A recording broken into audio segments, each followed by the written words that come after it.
you want to make more money in procurement, these are the 5 skills, the 5 concepts that I would focus on at any point in your career to make more money. And I kind of come at this from a position of experience. When I started off in procurement, I think my starting salary was something like £21,000. I had a bit of extra money given to me by my employer because procurement people were so hard to find, especially good ones. So I got like an extra 10%. So let's call it 23K.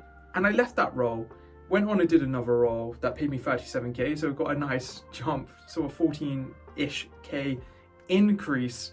And then within 5 months, my next salary amount was £75,000 a year.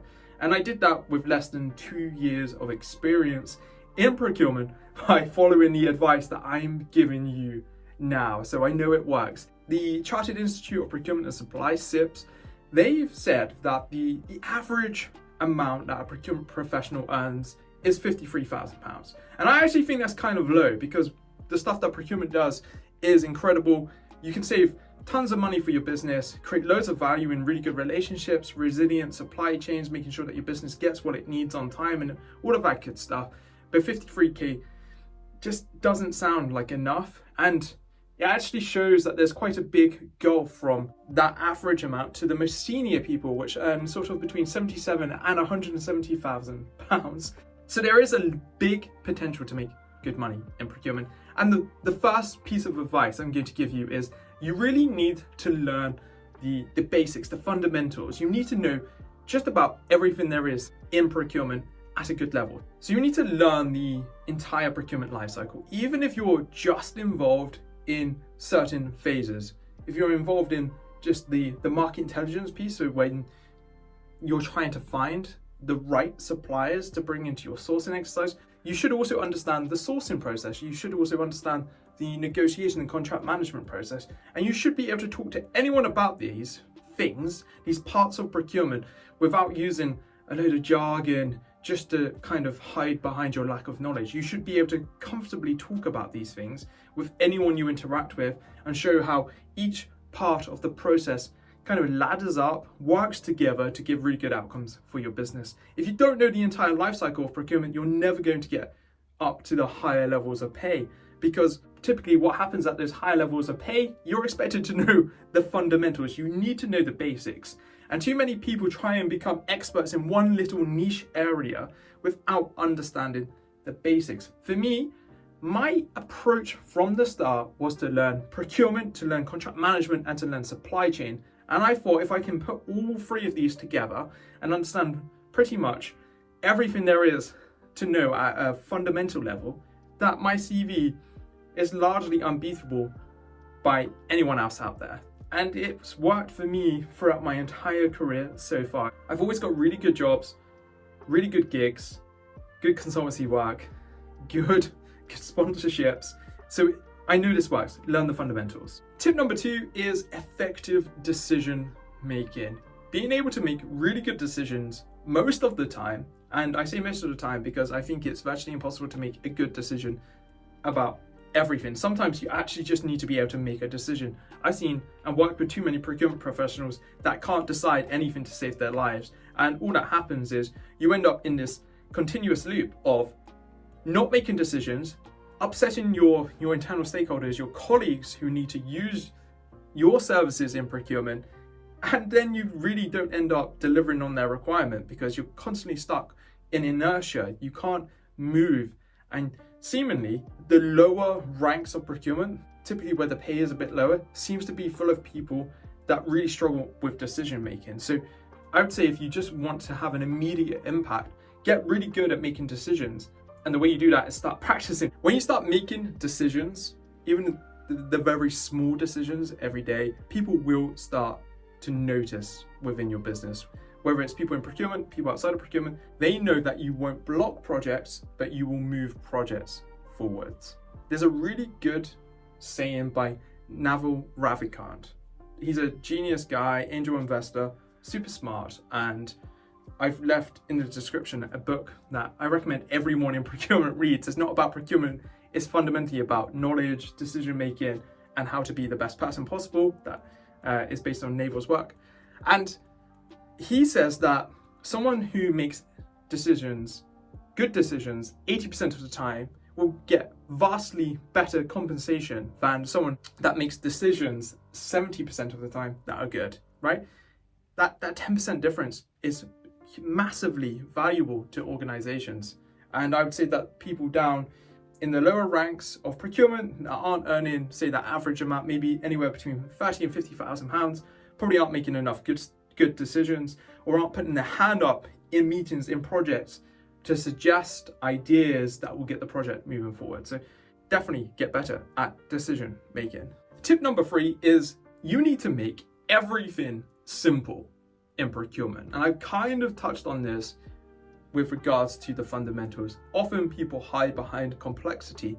They hide behind jargon. They hide behind acronyms because they don't actually know anything about what they're talking about. So it's really easy to start talking about RFPs and outcomes that it will achieve and sourcing processes with your colleagues who pretty much have no idea about this terminology because they're not in procurement. This is a really good way to alienate everyone you work with. How about, instead of talking about all of these complex ideas, just say, yeah, we're going to go out to a few different suppliers, see what they can do for us, see if they can do the things you need them to do, and then we'll choose the best one for us, which will be like a mixture of their price, their ability, and their risk profile. Something like that sounds way better than saying, like, we're going to go out and do an RFP process, but we're going to do an RFI process, and we're going to go do some market intelligence first to figure out who to shortlist on this RFP. And then we're going to do a evaluation process based on this matrix. Like, already, like, I'm bored senseless, but this is how procurement people talk with one another, and this is how they talk to their colleagues a lot of the time. You don't need to do it. So simplify everything you're doing in procurement, and your colleagues are going to adore you for it. It's going to be so much easier to work with them when you just simplify your language. Tip number 4 is all about mastering your communication. And I mean communication across any medium, whether it's video calls, using Zoom, Teams, Google. Things like this have become the norm since COVID. And if you can't get your message across via video, you're never going to reach the heights that you need to in procurement, and you're never going to be considered for promotions, advancements, and you're never going to get as much money as possible. The people I've met, and I talk to a lot of people in procurement every single day, people absolutely crushing it, getting paid the most, they're really good at communicating. They can give a very complex message in a very simple way. They can speak to every single person within the business, no matter their level in the hierarchy. And I hate talking about hierarchies, but it's just a fact of business, right? You've got people at the top, people at the bottom, you've got people in between, and you need to be able to talk to every single one of those in person, via text, via video calls, via video messages. You really need to get good at using all of these different mediums to convey your message. And that goes for, presentations, change management exercises, all of that stuff that I'm not going to worry too much about in this video. You need to get really, really good at it. So tip number 5 is a focus on being a generalist, not an expert. But I'll caveat that, right? Because I think being a generalist is a superpower. And this links back to tip number 1, which is knowing the fundamentals. And I think a generalist is a layer above that. You know the fundamentals, but you have the ability to learn. And so many people that I come across in procurement get held back in their career because they don't know how to learn new things. And it sounds super simple, right? Like the ability to learn, but it's like a lot of people forget it or never had it. So they get into procurement, they start doing a thing, and they do it for the rest of their lives. That's not a lot of experience for one, and they're not someone that I would turn to for advice, for help, to hire. I want people that have worked in a bunch of different industries or have a bunch of different experiences that shows me that they can be given a task, an idea, a project, they will go away, they will figure out how to do it, even if they have zero experience doing it before, but maybe they can lean on different ideas and skills that they've picked up or different experiences, and they can apply it to whatever they're doing for myself now. So that's really the heart of being a generalist. It's that ability to be able to learn new things and then be able to apply them practically in whatever you're doing. It's a superpower. I'm telling you, if you can just do this one thing and you've got the fundamentals locked down, you're already way better than 90% of procurement professionals out there, and you're really going to start earning more and more money. And then I sort of caveated that, right? Because I think you do need to have degrees of specialism. This is where you have really deep knowledge. This is knowledge that makes you stand out from the rest of them. And for me, I've always really specialized in contract management, the entire part of contract management, pre-signature, post-signature, everything that goes in between, right?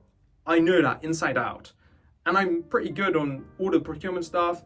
I'm fairly good on the supply chain stuff. You put this all together, it's a superpower. So if you can just ladder up each one of these and master each of these 5 tips, I'm telling you, now your CV is going to look way better.